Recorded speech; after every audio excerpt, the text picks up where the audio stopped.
My mind is all I have. It is my dreams, my thoughts, my very soul.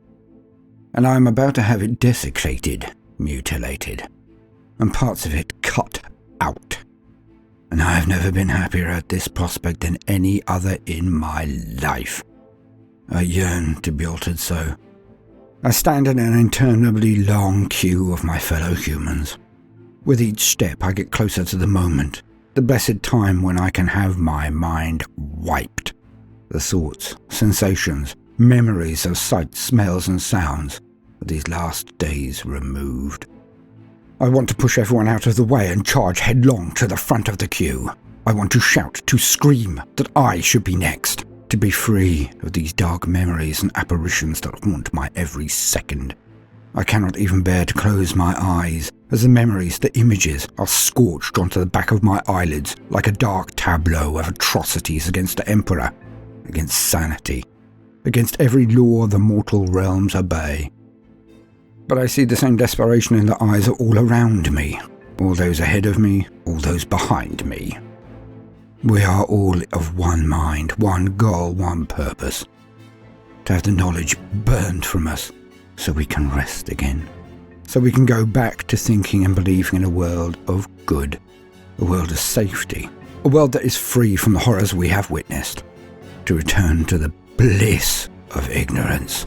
I will give anything to be cleansed again, to be clean, to be free, to be pure. Given the choice, I would even choose to become a servitor, a mindless lobotomized drone. As long as these memories are gone, they must be gone. I cannot live with the weight anymore, for I have seen the things that stare at us from behind the veil. I have witnessed their lust for our destruction, our pain, our suffering. I have witnessed their power, and I am terrified. It has only been 3 days. Just 3 days since it all began. Cannot believe it myself. How fast it all happened. How utterly pathetic and naive I was. We all were. How our perception of reality was shattered in just under a day. Emperor, why won't this line move faster? Why? It began on a normal day, a normal morning, on a normal world. Cannot tell why it began. There are rumours, but few are really willing to discuss what we saw, or why. Some say that the lords of our rather unobtrusive and unimportant world grew complacent. The imperial tithes were being paid, and there was a higher level of prosperity than anywhere I have heard of in this sector. Perhaps that was the cause. Laziness. Laziness and boredom. I hate to think of that being it, but can come no closer to a better explanation. That our world was destroyed. We were subjected to the event due to someone being bored. Bored because their life was too easy, or bored because they simply wished drama, but did not wish the actual danger or the hard work of signing up to the life of the Guard. All I can hope is that they were on the receiving end of this calamity as much as their hapless population of serfs. Somehow I doubt it though, but I can hope. It is all that is keeping me from pushing forward, the thought that those responsible for this were somehow at the centre of the whirlwind when it hit. Small comfort. It happened so fast. As usual, I was on my way for my first shift, and the air was cool and bright. The first light of dawn slowly illuminating everything. The world was waking. It was then that it started. I've often been told to look where I am going. Look forward instead of up, as my father always used to say. But I was looking up. Perhaps the only one who was. I always asked the same question of myself every day. Why are some born to be noble, to live in glittering skyscrapers of light, while others, like me, are born to drudge until we die? As I saw the light of the sun kiss each skyscraper in turn, I saw it begin. The light hit the Tower of Pharos, and it was loosed. A scream seemed to come from every point above me at the same time. A scream of a million voices all in one. A scream of elation, a scream of joy, a scream of victory. With this, the light of the sun became unbearable, reflected from the shining spires of the tower of the House of Faris. Like a myriad prisms all at once, the light went from bright white to every single possible spectrum on hue. It was dazzling, entrancing, but too much. The kaleidoscope of light reached across the skies, and all was bathed in its unnatural touch. The colours were too much, too bright, too sublime, too true. Never before had I seen colours this dynamic, this bright. But my mind was in shock. The experience too much. I began to weep and then to howl. It was like pain and pleasure in equal measure, and all of it beyond my thresholds. The light obfuscated what happened next, but of that I am very glad. The eye too overstimulated to work correctly. The things I saw, the things I think I saw, is why I am so ardently in this line now. Pandemonium was loosed on my world, and everything I held dear and everything I thought I knew were shattered in that moment. The heavens broke, and holes in reality opened. When I even think of those swirling pools of light that appeared, my mind goes into shock. I wish to look away, but it is my memory I flee, so I cannot. Things came out of the portals. Things of such diversity of size, shade, shape and formation that I cannot even begin to describe. If I were given 100 years, I could not describe them all. But I would never wish to do this. Never wish to face the memory so starkly. The things they did. Each one dragged, pirouetted or slunk from the portals in space. These doors into hell. Then they wasted no time. Like long-caged animals that had finally seen a way to escape, they fell on all with a rapacious appetite, an utter verve that staggered me. It was their joy in it all. What they did to those they leapt upon. Unspeakable things. Unnatural things. Impossible things. I was so assailed by a cacophony of pain and pleasure, grunts of pure ecstasy, and screams of terror and pain and anguish from every quarter. But some things were similar, and some of them worked at seeming odds to the rest. One particular form of these horrors, like a gorgeous female human, but with unnatural appendages and claws and hoofs where other elements should be. They were the most regular of all the travesties I witnessed. Like acrobats, they bounded around the thoroughfare I was in. They did not stop to indulge in their vile needs. They just gathered, collected. I was one of those taken by one of those lithe but preternaturally strong beings. She scooped me up and ran with me across the ground, sometimes launching herself and I into the air to hurdle a vicious and salacious scene that could not be otherwise passed. I saw a myriad of other beings like she, it, catching people, and they all moved in one direction. We were being brought to the amphitheatre of House Faris. Hundreds of us, thousands of us. As we approached the great building, which would normally permit comfortable seating for well over 500,000 citizens, again, she, it, took to the air. It landed on the walls, her spindly but extended nails like knives cutting into the side of the edifice and allowing her purchase. She launched herself up the wall with me in tow. It held onto me by my foot, swinging me into the air whenever it wished to move faster and bound upward, only to catch my leg again on the downward fall. The jarring of my bones and muscles was little compared to the jarring of my world and mind. Each time this occurred, I let out a wail of pain, but only after a loud bellow of joy. The feeling of being launched so, into the sliding lights, the screams and grunts of pleasure and pain, cannot explain it. Despite being in mortal fear of my life, my world, my very soul, when I was hurled upward, my body and brain reacted in elation, even as my spirit screamed. We cleared the top of the amphitheatre only for her to toss me one more time. This time, she caught me with a gentleness, almost loving care, as if she held me like a child in her arms, and then cooed at me. Looking into her full black eyes, her hand caressing my face and wiping the hair out of my eyes, It felt maternal and gentle. She smiled an alluring smile that brightened her entire face. In that moment, I felt that I loved her. But the thought now makes my gorge rise.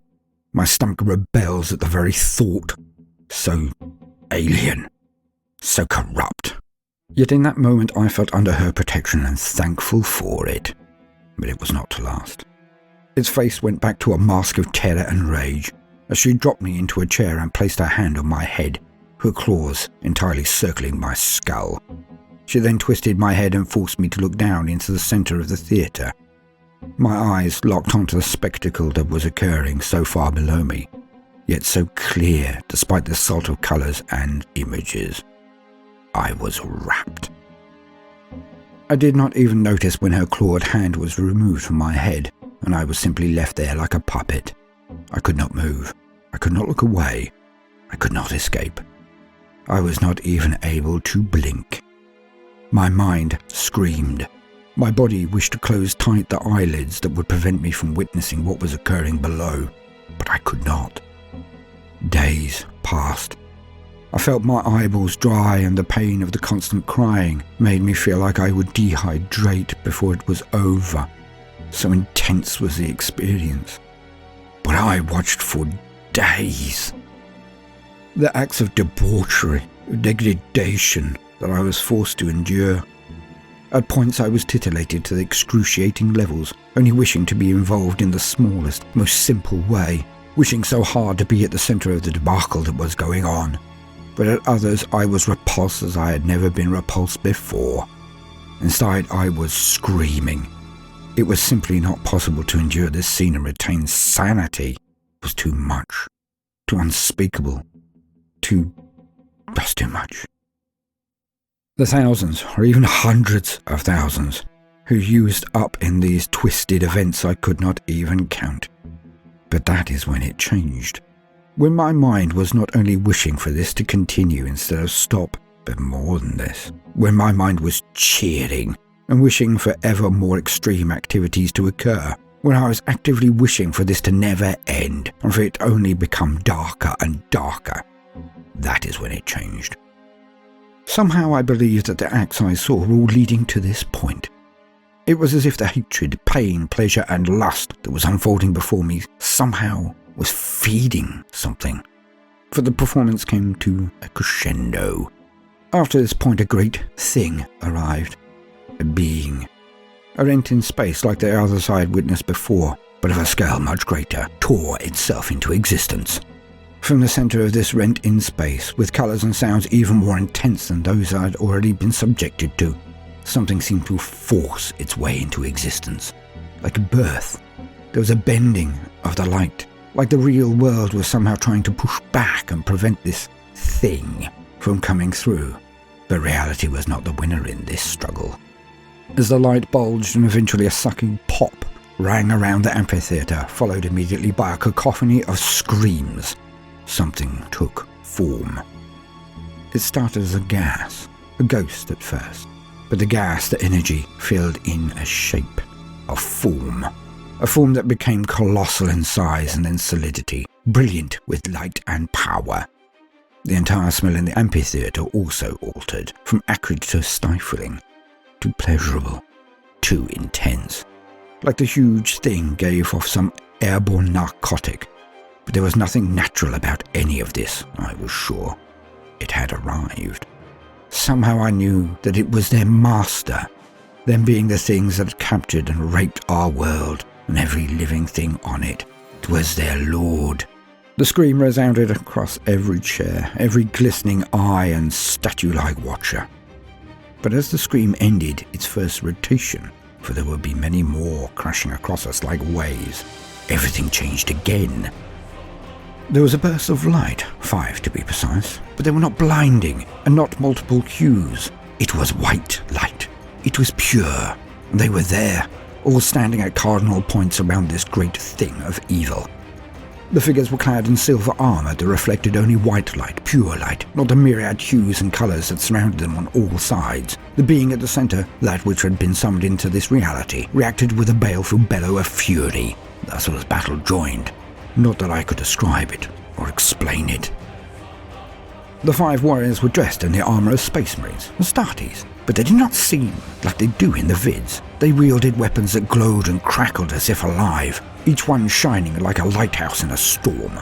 It was like watching heroic knights with solid suns in their hands, forged into the shapes of swords and glaives. Bolts of power rippled from one side onto the other and slammed into egg-like invisible shells around the Marines. They were like tales of the Emperor. They were like his spirit had been cut into pieces and placed it within armour to fight his very battles. The light that came from them pushed against the colours, broadcast by the evil entity. I could not look away. I barely saw out of the periphery of my vision that other lights had dotted around the theatre and were moving amongst us watchers, the unwilling crowd of witnesses, the congregation in this vile church. I was barely aware of them moving like the wind, cutting swathes of these female crab women apart as they leapt forward toward them. I felt the splatter of blood strike my back as a fray occurred behind me. Pieces of female things were thrown into the air and landed around me as the warriors of light butchered. This was happening all around the amphitheatre, but I could not look away from the centre of the play before me. The being made foray after foray against the shining knights. It would bound at one to turn on another, always moving and always attempting to escape the 5-pointed fence that the Marines made around it. As it moved, they moved. As it attacked, they blocked or withdrew. Never before have I been so enwrapped, so diligently watching anything, yet seen so little.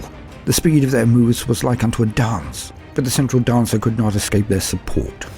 Finally, all of the shining warriors began to intone a chant I felt glad to hear, yet did not know it. I have never before heard it. Hope to never hear it again. The chanting rose in power as the warriors struck at the beast in their midst, never tiring, never slipping, never taking their attention away from their prize for a nanosecond. It seemed as if the very presence of the knights dealt hurt to the monster. As it closed on any of them, its very skin and hair would erupt into flame, only to recover when it leapt backwards or sideways, when it was further from the shining knights. But eventually they closed so that it could not escape, and could not avoid being near any of them. Then it burned like someone had doused it in promethium. Its cries of rage and suffering rent at my heart. The huge burning thing was unable to escape, and the chant rose to a pitch whereas it seemed to come from everywhere, bounced around the amphitheatre in a round with the scream that had birthed the beast. Then one of the knights strode forward and engaged it alone. Their movements were too fast for me to see, for me to follow, but all ended in silence when the figures both seemed to suddenly stop. The knight stood stock still. The beast stopped, and then its head toppled forward away from its body. As its skull struck the ground, everything ended. The single touch of its severed head to the dirt, and all was blown away like it had never happened. The light returned to normal, the skies became blue, the walls white, the sands a dull yellow, where they were not drenched with the brown of dried blood and excretions. It was almost dull. And as one, we, the martinets held in thrall, were freed. I saw so many slowly slide their eyes one way then the other. Few moved at first, as if to move would break the spell and the horror would begin again. But, like a dam bursting, the wailing soon began. A shrill wailing that came from the very heart, the guts of everyone there. Lamentation and disbelief rose like a tsunami. For an instant, I wished that the Warriors of Light had not arrived. Then we could have continued to believe that this was all a dream. It had not actually happened. But the stark reality was that it had happened. Despite all of the things, female and other, simply disappearing without trace. And we all knew that it could happen again. This revelation broke many there and then. Those that did not weep began to jabber and scream profanities. For these, the work of the Silvered Warriors was continued, as they moved amongst the crowd, executing those who had blatantly been broken by it all. It was done swiftly. It was done cleanly. The next day was a blur. Everyone in the amphitheatre was herded into transports and holding areas. The skies were ablaze and abuzz with the crossing of more and more transports. Where they all had come from, nobody could tell, but their intent was simple.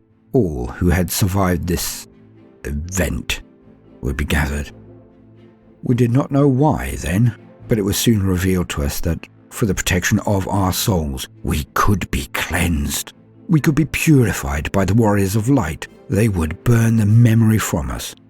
But they would also purge the evil left dormant in us by merely witnessing it. We could be clean again. So, I stand in line and desperately keep my eyes open, locked on the person in front of me. I do not wish to close my eyes. I do not wish to see those things again. Emperor's mercy, why will this lie not move faster? Welcome, gentle listener. I am Baldermort, and I wish to introduce you to the factions and forces of the Warhammer 40k universe. Tonight, we will be investigating the very basics of one of the most secretive, powerful, and fundamentally important forces at the Emperor's command. Tonight, we discuss the Grey Knights. But are they to be washed away as a thing of the past? For the entire premise by which they operate, that the forces of chaos are to be hidden from the general population of the Imperium, is at risk. Why? The opening of the Cicatrix Maledictum, the huge rent across time and space that spans the entire galaxy, from the Eye of Terror to the furthest outer markers of the Eastern Fringe. For out of this rent pour dementia, decay, depravity, and death, all of the attributes of the four main chaos powers, the dark gods of the warp. This great rent in space was opened by the fall of Cadia, and the culmination of Abaddon the Despoiler's cursed 13th Black Crusade, and from it come all of the legions of the warp. Hell itself now stalks the lands, and the fate of the Imperium hangs by a thread. There are few in the armies of humanity that can stand against such malevolence and power. It is the role of the Grey Knights to match such horrors blade to blade, to banish or destroy them outright. Of all of the forces of the Emperor, only these men can stand against the forces of chaos and hope to contain them and crush them. Only they. For they are unlike their brother Starties, their brother Space Marines, in ways that are heresy to even know or discuss. The few who know of the Grey Knights are honoured and rare indeed, for by knowing of the Grey Knights the individual must also be aware of that which they were born and bred to combat, the forces of corruption. A rare person indeed. But let us begin in full. Let us go back to the very beginning of this august body of warriors known as the Grey Knights. Let us talk of their very genesis. But please do all remember that this is just an introduction only. More will be covered in the future when we are able to delve into the nuances that must be glossed over today. To quote, Et Templars Mysteria Ox Ordo Melius. Praise the Emperor for his sacrifice. As he endures, so shall we. We who are hunters of demons shall strive in his name eternally. We, the Order of the Hammer, shall delve into the dark shadows. We shall seek out the tainted. We shall pursue the vilest evil. It is we who stand guard, our eternal watch shall not fail, for we are the Ordo Melius. We Grey Knights are the Hammers. We slay the darkness without fear. Founded in great mystery we were, chapter 666. Though on Titan we be hidden, yet our eyes encompass the galaxy. No devil shall elude our gaze, no demon shall avoid its fate. We shall be the keepers immortal, all secrets shall be our knowledge. We are the guardians of mankind. Caution and secrecy are our code, watchfulness and patience are our way. Hidden from the eyes of chaos we strike without warning or dread. Though we find ourselves in shadows, no blackness will ever enter our hearts. No treachery will touch our souls, no pride will sully our thoughts. We shall be pure amongst impurity. We shall be innocence amongst guilt. We are the Imperium's hidden saviours. We are spread across the heavens, our watch is untiring and ceaseless. The Emperor shall guide our souls as we guide those of others. Our will shall be our weapons, our faith shall be our armour. Our minds will be secure fortresses, no temptation will weaken our resolve. Though unnumbered lurking perils await us, our blades will ever be ready, for we are the Emperor's vengeance. Master of all weapons are we, no defence exists against our wrath, for the Nemesis shall we fight, with an Aegis to shield us. In bloodshed shall we save humanity. Death shall be our everlasting creed. War unending shall be our fate, in battle shall we be steeped. We shall be unstinting in hatred, for we shall hunger for holy war, for we are swords of justice. When all flee in hideous disarray, strong and sound shall we stand. Cowardice is wholly unknown to us. Our courage comes from the Emperor. Unbowed and unshaken against all foes, we shall claim victory with blood. Steady and surely we hunt them, those that dare oppose our wrath. Death stalks us in many forms, the grotesque and the utterly inhuman. We are the bringers of hope. Bloody battles unending constantly await us, redemption the reward for our vigilance. When possession rears its unspeakable head, ours is the blade that descends. When Imperium horrors invade our realm, our exorcism shall hurl them back. There is no chaos-spawned horror which can resist our indomitable anger. With undaunted courage shall we prevail. No arcane magic shall overcome us. We are the bearers of victory. No corruption shall blemish our galaxy. No immaterial fiend shall be spared. No malevolent spirit will oppose us. No creation of sin shall survive. No unholy deed shall go unpunished. All blasphemous acts shall be atoned. No spawn of misrule avoids us. All are banished to the void. Nothing shall ever evade our cleansing fire, nor demon or spawn or renegade, for we are mankind's divine blade. Heavenly blessings are laid upon us. The warp is ours to tame. Though sorcery shall be against us, no witchcraft will bring our doom. Though spell or incantation block us, the Emperor shall see us victorious. No hex can overcome our determination. Our resolve is strong as steel.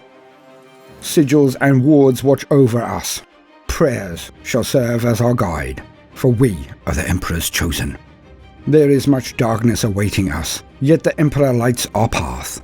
Falsehood surrounds us at every turn, yet no traitor shall confound us. No despicable trickery will thwart us. No damnation shall bring us low. There is no peace for us. For an eternity we will serve. We will strive, though mere mortals in his service. Everlasting shall be our true duty. Et imperator invocato diabolus daemonica exorcism. The Canticle of Absolution of the Grey Knights, known as the 666 Secret Words. End quote.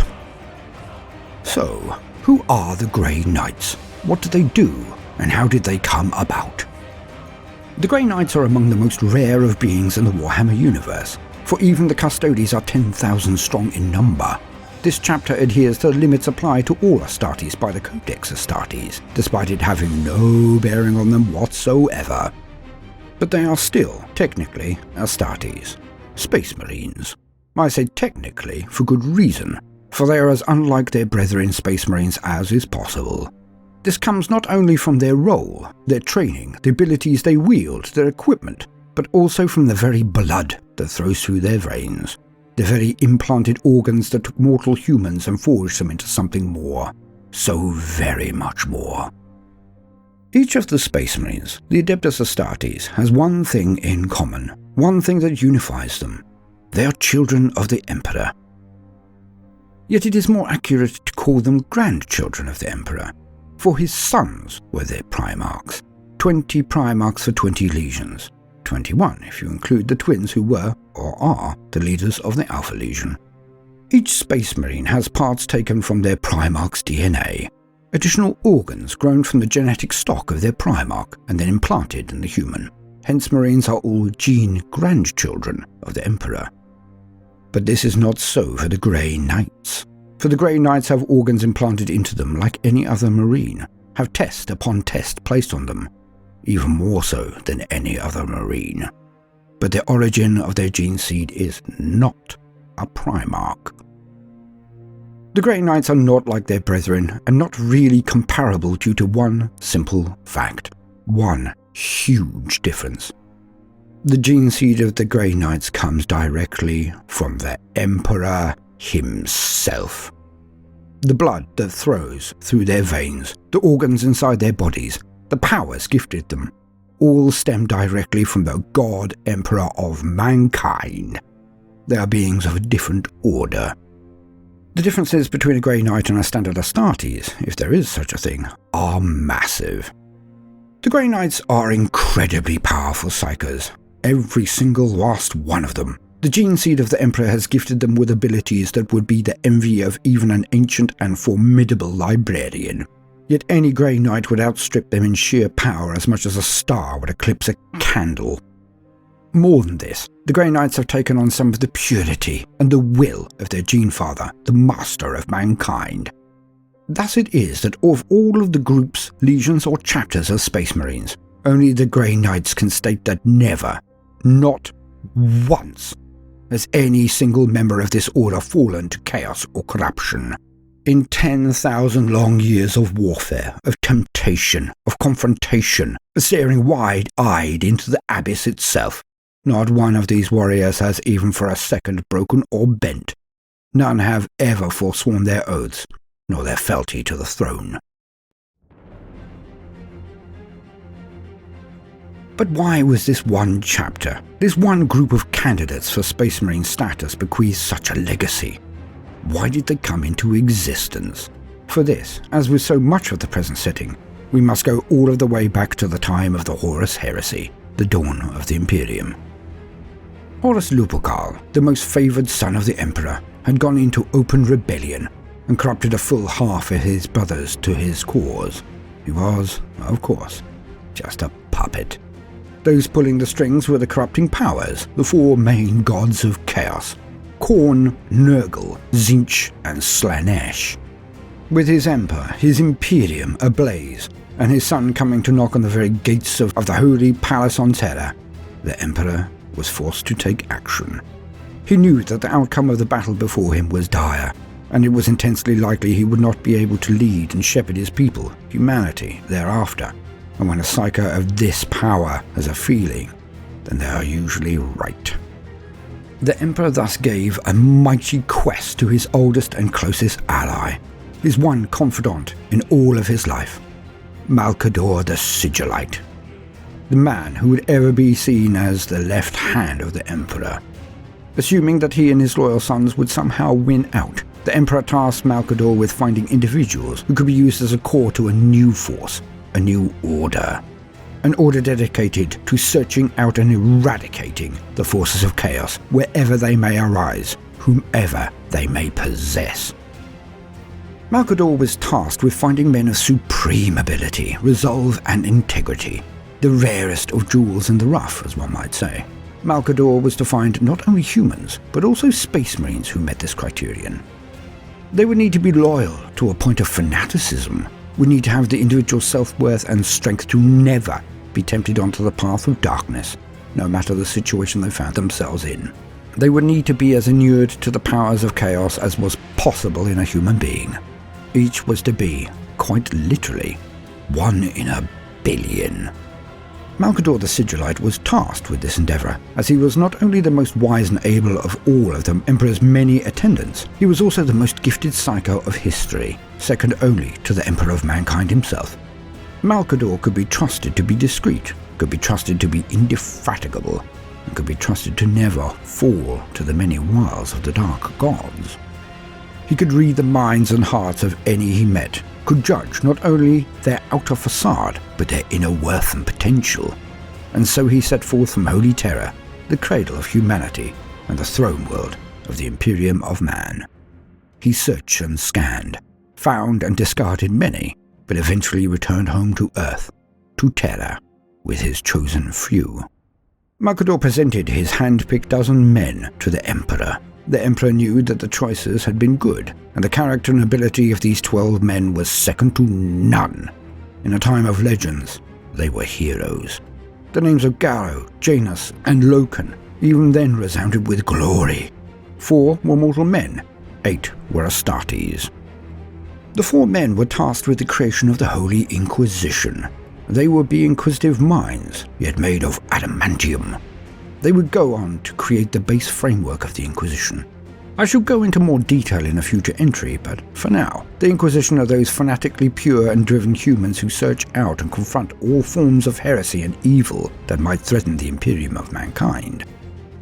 There are 3 distinct branches: the Ordo Xenos, who hunt and confront the influence and power of all of the aliens who systematically and continually attack the Imperium day after day. The Ordo Hereticus, the wing of the Inquisition that attempts to maintain the purity of the Holy Ecclesiarchy and the message of faith among the stars. They hunt and annihilate all that is unclean and may tempt humanity into heresy. But the last was perhaps the most important, for the purpose of this context at least: the Ordo Malleus. The Ordo Malleus. The state's recruited, trained, equipped and sanctioned inquisitors who hunt out the foul stench and influence of the demonic. Wherever there is a gathering of demons, cultists or their servants, the Ordo Malleus is not far behind. But what most often happens is very simple, for although inquisitors are trained beyond the wildest dreams of most humans, are equipped with the finest humanity can provide, they are still humans, even be they psychers or no. Often the powers of chaos are so strong, their demon princes and mighty minions can simply crack an inquisitor's skull by looking at them hard, can turn air into fire, and the water in someone's body to become mist, can strip the skin off a human by merely twitching a finger. In these situations, against such adversaries, even the mighty inquisitors with all of their protections, equipment, blessings and bindings, all of this is not enough. In these situations, where a truly dire threat to the Imperium at large has been detected, only then would the Grey Knights be called in. The Grey Knights are attached directly to the Ordo Malleus, their chamber militant, as it is called, though it would be a foolish inquisitor indeed who thought he could order the Knights. Their presence is requested. If they arrive or not is utterly up to them. So this is how the Inquisition was formed, the result of a grand quest by Malcador the Sigillite to find the brightest and best of all of humanity. But what of the Grey Knights? In the days that followed the presentation of the dozen to the Emperor, the mortals formed the Inquisition, while the 8 Space Marines who had been chosen, who had passed the most rigorous testing of all in any time, they went to the moon of Titan. So powerful was Malcador the Sigillite, so subtle and skilled in his craft, that he had bent his entire wheel to hiding the moon from the prying eyes of all. Titan simply did not exist in the minds of any who would try to think of it, or try to locate it on a map.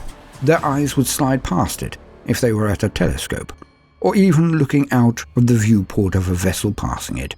Titan was locked away so thoroughly that it might as well not have existed. Here, the 8 Space Marines went to find that a monastery of surpassing size, quality and defences had been created for them. Malcador did what he could in the time he had left, leaving one of the warriors, Janus, as head of the new order. When his time had elapsed and he was needed again on Terra, as the traitor fleet battered through the defences so carefully put in place by Rogul Dawn, he had to leave. But as Malcador left the moon, he activated a grand incantation, a spell of surpassing size, power, complexity and subtlety. In this way the entire moon was transported into a sub-pocket of the warp. It simply ceased to exist. Held in the warp, it was surrounded by Geller fields, which I shall go into more at a future date, and stacks of interlocking spells set up by Malcador. In this way, they were free from the threat of Horus and his fleets and warriors. But more than this, time moves differently in the warp. When the moon of Titan finally reappeared in real space, it was years after Horus heresy and the Scouring had occurred. But these years in the real world had equated to decades or more for the inhabitants of Titan. They had used their time wisely. When they emerged from their isolation, the new chapter of Marines was no fledgling. They had trained and perfected their arts, their methods. They had prepared. And so the Grey Knights were fully formed, or were inducted as a part of the second founding, the time when the Space Marine legions were broken down into chapters. As such, they gained a number for that chapter, that of 666. The Grey Knights are the 666th chapter as Space Marines. Despite wearing Space Marine power armor and being post-humans of a similar genesis, the Grey Knight is not a standard Astartes with extra shine. Grey Knights, as has been noted, are the most powerful psychers that the Imperium knows. Their gene seed coming from the Emperor not only endows them thus, but it makes them particularly dangerous to demons. Some of their number, the most pure, the most powerful, are such receptacles of the Emperor's light that their mere presence in the proximity of a demon will make the entity burn and writhe in anguish. If this is maintained, they are smashed from reality by the mere goodness of the Holy Knight. I will not go into the full extent of their war gear at this time, for it is far too interesting and important to skip over, but I shall give you an idea of their magnificence. For the Grey Knights wield weapons that have their genesis in the dark age of technology. So powerful are their weapons, both ranged and in close quarters, that few demons can stand against them for even an instant. Their firearms are what are known as silencers, with a P at the beginning. They psychically activate the shells of the bolter, the silencer, so that the exploding armor-piercing shell is also infused with holy psychic power.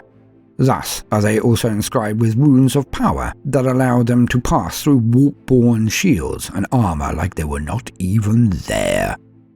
The Grey Knight's bladed weapons are of the most supreme quality, but also inscribed with rune upon rune, glyph upon sigil, stacked to become weapons of terror to the demonic. With such weapons they can not only banish the Dark Neverborn from reality, they can also sometimes outright slay them, destroying that which believed itself to be immortal and invulnerable. But these are just some of the weapons in their arsenal. An arsenal that is the envy of the other wings of the Astartes, if they were ever permitted to even remember their use. For the Grey Knights are also the only human force that actively permits the use of alien or Xenos artifacts, weaponry and protections. For the Grey Knights are so pure of deed and purpose that it is felt that the meagre allures of the Xenos are nothing compared to those the Knights are trained to endure and resist. Hence the Grey Knights can wield weaponry with a clear ancestry in Elder or other craftsmanship. At the very end of the day, the enemy of my enemy is my friend. In this arena alone of all things that occur in the vastness of the galaxy. Only, in regard to the demonic and corrupt, do all other policies and practices get ignored or overwritten, and only for the Grey Knights. But this is as it should be, for no other force must face what the Grey Knights actively hunt out.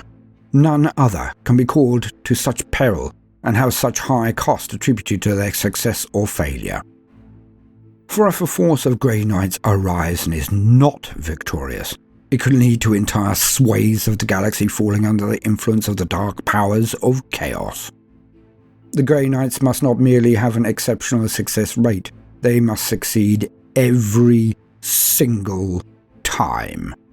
To do otherwise would be catastrophic not just for them, their local human brethren, but most often for the very fabric of reality itself.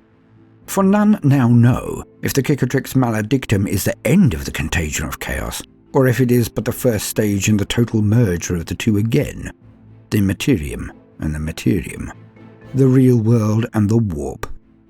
For they were not always separate as they are now, but should the realm of the warp leak into reality and cover it all, then there would be nothing but an eternity of pain and suffering for every single last organism in the real world, from the Emperor down to plankton. Nothing would be safe, and nothing would be free. Hence it is that the Grey Knights have attempted to stymie, if not eradicate, the influence of the dark gods of the warp for all of the years of the Imperium. They confront the warlords and champions of the dark powers and banish them. But that is not all. That is often just the beginning of their work on a world that has been infected and infested by chaos. The whole point of the Horus Heresy is that many will state that the Emperor did not inform his people, even his sons, of the existence of the warp and its dark denizens. He let his sons believe that all chaos spawn were more likely negatively charged and very aggressive flora or fauna, and had no purpose and no drive other than to destroy. This proved to be a fundamental error, some say, but it is the activity of temptation that is the keenest threat from chaos and its dark masters. For the power of the warp is never direct and never blatant. Never. When you see it, you know that there is something more occurring elsewhere of more import. This is how it works. The dark gods will always strike when someone is weak, or scared, or defeated, will always tempt not when someone is happy and safe, but when they are in need. Alas, with the galaxy as it is, with Xenos and mutants, heretics and traitors behind every nebula, hidden beneath every ruin, lurking in the shadow of every seemingly dead star, there are no shortages of people who will call out to the Emperor in their need. But if he does not answer, if he does not immediately smite the besiegers' foes, well, what would happen if humanity at large knew that there were dark forces that could grant them wishes, could promise a life of plenty, could strike down one's foes? Would the temptation not be too much? For I have no doubt that it can sometimes take only one, just one person to break. When their prayers and wails for assistance are at their highest point, their most desperate, sometimes they are answered. Sometimes his forms are rent in space, and even just a slither of malevolence can sneak through into the real world. A slither that can grow, manipulate and guide, harass and encourage until there are millions of worshippers and devotees, all then put to open in greater, larger rifts. So larger and more powerful elements of the warp can cross over. Hence it is that a speck of snow can become a snowball and then an avalanche. It can sometimes take only one to break. In this way, it is considered that ignorance really is bliss. But it is also the greatest defense against the forces of chaos, from a certain point of view at least. With this knowledge, the practices of the Grey Knights have been simple. Secrecy. If someone were to remember the activities of the Grey Knights, they may remember the horror that they fought against. So the circle completes if any part of it is still in place. Entire worlds have been declared exterminatus and eradicated, or forced into ships to be transported elsewhere, only to have their bodies jettisoned into space when they are at their most vulnerable. These are extreme cases, but all too frequent. This particular practice led to the Grey Knights having a confrontation with the Space Wolves, the Volca Fenichka, after the First War of Armageddon. The Knights wished to prevent the knowledge of the Profane from spreading, so ordered the eradication of the population of Armageddon. Alas, the Space Wolves believed that this was a poor way to repay the gallant souls who had fought so hard against the powers of chaos to simply be culled. This particular event I shall cover in another video, but it goes to show the difference in perspective. The Space Wolves and other Starties have the luxury of believing in honour and the sanctity of life, and that service to the Emperor deserves recognition and clemency. Alas, the Grey Knights view things differently. For them there is no succour, no comfort to be had from these concepts. They know all too well that good intentions and hope alone will not protect them, nor their race, from the ravages of the despoilers. They must weigh the survival of a planet's population against the system, the sector, the segmentum, the entire Imperium. When it comes down to it, the Grey Knights know it is as much a game of numbers as any other. Despite how it may gall them to execute those who have stood against the darkness, the potential for survivors to bring on more darkness to allow breaches into real space is simply too high. Thus they have often used mind-wiping as a tool. Each Grey Knight is very adept at traversing the mind of any human and then simply burning out the knowledge and memory of the events in question. This can take time and a lot of effort. It is not always possible for them to thus wipe all people. They may have to concentrate on performing this on key personnel only, while the rest are systematically removed from the equation. When the Grey Knights go into combat alongside any of their brother Starties, this practice is performed. Only the Chapter Master is permitted to know of the Grey Knights, and only he is permitted to remember the events that took place. Even then, it is not always the case. If a chapter is new, untested, or under any question or doubt, then even their Chapter Master can have his mind scourged with the memories of the knights and their deeds. There is so much more to tell of this mighty order, the rituals they use to discern the names of demons, the 666 greatest demons that are listed in their tome, and the way that they take quests to defeat one to join certain groups within the order, the powers of their minds and their command of the Imperium, the teleportation jump from one spot to another, a feat none but they can perform due to having to transit through the warp itself without Geller fields. But all of these things will have to wait until further entries, or we would be here all night.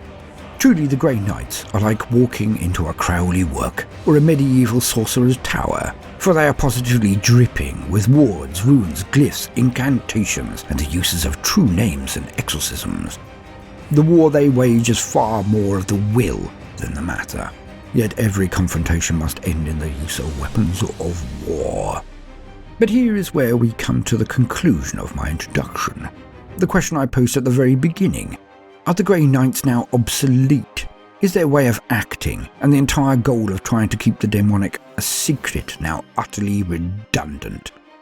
Now that the Cicatrix Maledictum is there for all to see, can the Grey Knights simply ask the entire population of the Imperium to simply look away? Nothing to see here. Doubtable at best.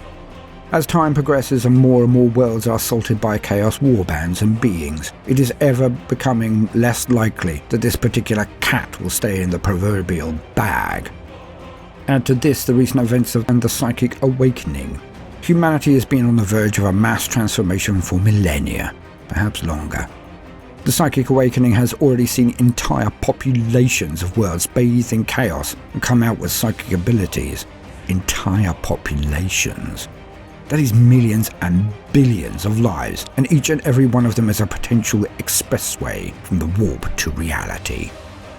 The Grey Knights, as they now exist, could become a thing of the past. Their war against the forces of evil has slipped from a border scuffle away from the prying eyes of the media, and has now been forced central stage. The massed attack on Ultramar, the invasion of Holy Terror itself, plus the endless predations of warbands and legions appearing out of the warp, out of the Cicatrix Maledictum, means the old ways may have to be a thing of the past. The Grey Knights have effectively lost their war. The galaxy as a whole can now see the influence of evil, of chaos. For the Grey Knights to remain as is would be dogmatically locking the barn door when the entire herd has stampeded out into the galaxy. Thus, the Grey Knights have few options. Do they declare themselves failures and close shop? Do they give up on their quest to protect the Imperium and the entirety of the human race? Or do they evolve? With the escalation of the threat and the need to meet it, and the potential for all space marines to become powerful psychers with the psychic awakening, perhaps the time of the Grey Knights, being an order of only 1,000 men, has come to an end.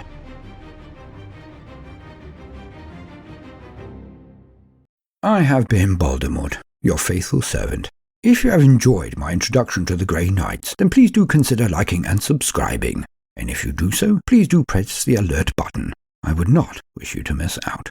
If you are a regular gentle listener, do also please consider supporting us on Patreon. Now, no matter what you do today, do try to make time for some fun. Toodaloo.